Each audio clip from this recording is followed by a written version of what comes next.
Imagine being a German scout in the final months of World War II, looking across the Rhine River and seeing an entire American armored division, thousands of tanks, trucks, and artillery pieces ready to crush your defenses. You report the massive buildup to high command, and the Nazi generals frantically shift their elite panzer divisions to meet the threat. But there was one problem. The tanks were made of rubber, the trucks were made of wood, and the thunderous sound of the engines was coming from massive speakers mounted on jeeps.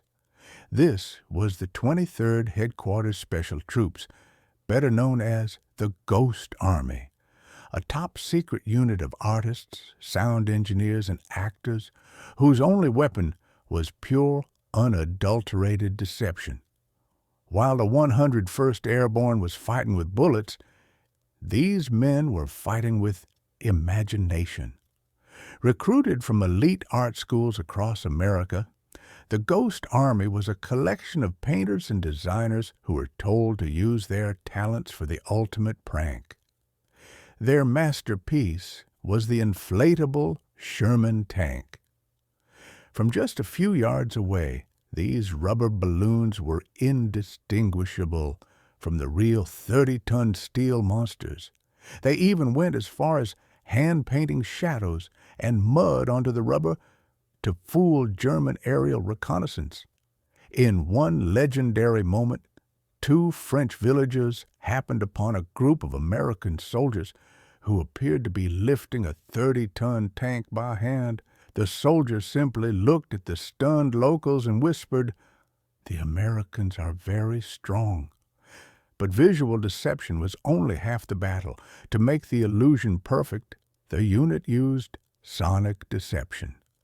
They worked with engineers at Bell Labs to record the sounds of armored units moving, bridge building, and soldier chatter. These recordings were then played through massive 500-pound speakers that could be heard up to 15 miles away. Under the cover of night, the Germans would hear the terrifying sound of an entire army advancing toward them, causing them to retreat or reposition, while the real American forces were actually miles away, striking where the enemy was weakest. The commitment to the mischief was total. To sell the lie, Ghost Army soldiers would wear fake unit patches and drive trucks in endless circles through local towns to make it look like a massive troop movement was underway. They even impersonated American generals in local bars, intentionally leaking fake information to suspected enemy spies over a glass of wine.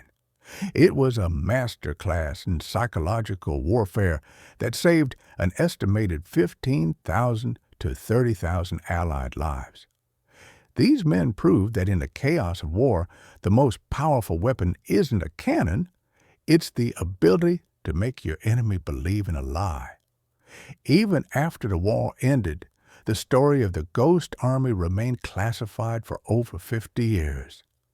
These artists returned to civilian life, many becoming famous designers and architects, never telling their families how they spent the war playing with balloons and loudspeakers to defeat the Third Reich.